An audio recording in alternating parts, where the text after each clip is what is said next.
नमस्कार।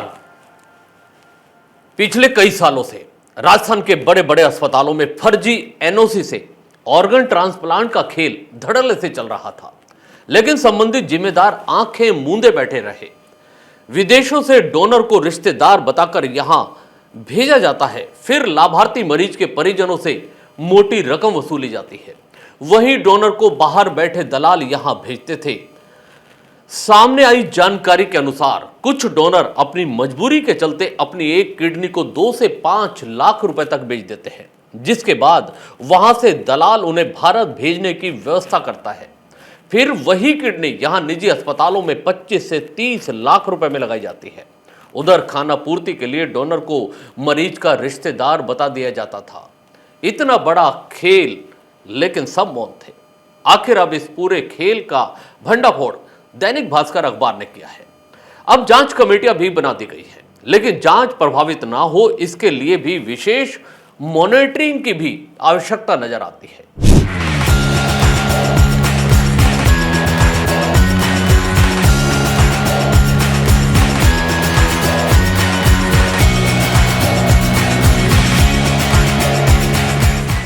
राजस्थान में बड़े बड़े अस्पतालों में फर्जी एनओसी से ऑर्गन ट्रांसप्लांट के मामले के खुलासे के बाद पूरे चिकित्सा महकमे में हड़कंप मचा हुआ है। चिकित्सा विभाग की गठित उच्च स्तरीय जांच कमेटी की रिपोर्ट बुधवार को चिकित्सा शिक्षा विभाग के आयुक्त इकबाल खान ने चिकित्सा मंत्री गजेंद्र सिंह खींवसर और एसीएस शुभ्रा सिंह को सौंप दी है। रिपोर्ट आने के बाद खींवसर, शुभ्रा सिंह और इकबाल खान ने एक साथ मीडिया से बातचीत करते हुए बताया कि 2020 से कितने ऑर्गन ट्रांसप्लांट हुए। फर्जी एनओसी से चल रहे खेल के सारे रिकॉर्ड अभी तक उन्हें नहीं मिल पाए हैं। पुलिस ने state organ and tissue organisation यानी सोटो का ऑफिस सीज कर रखा था। दस्तावेज इधर उधर थे। कितने अवैध ट्रांसप्लांट हुए इसकी भी कोई रिकॉर्ड अनुसार जानकारी अभी तक नहीं जुटाई जा सकी है। इसके चलते कमेटी ने 1 साल में हुए ऑर्गन ट्रांसप्लांट की रिपोर्ट तैयार की है। इसके अनुसार 1 साल में अधिकृत 4 सरकारी और 11 प्राइवेट अस्पतालों में कुल 945 ऑर्गन ट्रांसप्लांट हुए, जिनमें से 82 सरकारी और 863 प्राइवेट अस्पतालों में ट्रांसप्लांट किए गए थे। इनमें से भी 933 का ही रिकॉर्ड मिल पाया है। 882 किडनी और 51 लीवर ट्रांसप्लांट किए गए हैं। करीब 18% यानी 171 विदेशियों के अंग लगाए गए हैं, जिनमें से 95% बांग्लादेशी मरीज थे। शेष 5% नेपाली और कंबोडियन थे। अब यह रिकॉर्ड सरकार द्वारा गठित एसआईटी को दिया जाएगा। प्रदेश में अब थोहा एक्ट के तहत ऑर्गन ट्रांसप्लांट की नई एसओपी बनाई जाएगी। चिकित्सा मंत्री गजेंद्र सिंह खींवसर ने कहा कि 2020 से यह खेल चल रहा था। हमारी सरकार आने के बाद मामला उजागर हुआ। सीएम ने इस पर जीरो टॉलरेंस की नीति पर कार्यवाही के आदेश दिए हैं। राजस्थान को इस मामले में देश भर में शर्मिंदा होना पड़ा। तत्कालीन केंद्रीय स्वास्थ्य सचिव सुधांशु पंत ने भी 2 पत्र तब प्रदेश सरकार को लिखकर ऑर्गन ट्रांसप्लांट में अनियमितताओं पर अपनी बात रखी थी।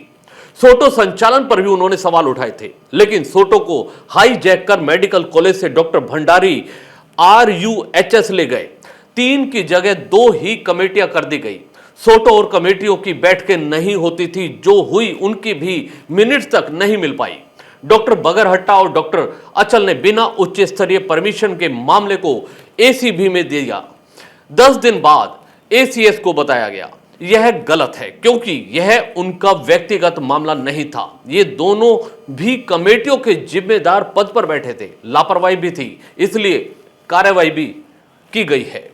इस पूरे मामले में सबसे ज्यादा फोर्टिज में 103, EHCC में 34, मणिपाल हॉस्पिटल में 31, महात्मा गांधी अस्पताल में 2 लोगों के ट्रांसप्लांट हुए। इनमें से शक की सुई महात्मा गांधी अस्पताल के अलावा अन्य अस्पतालों पर भी टिकी है। डॉक्टर बागड़ी भी निलंबित। डॉक्टर बगरहट्टा और डॉक्टर अचल को 16 CCA का नोटिस।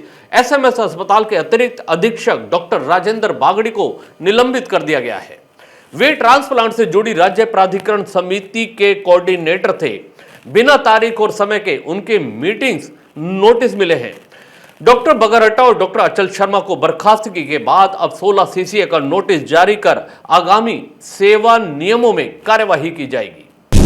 इस खबर में बस इतना ही। दीजिए इजाजत। नमस्कार। चैनल को भी सब्सक्राइब जरूर कीजिएगा।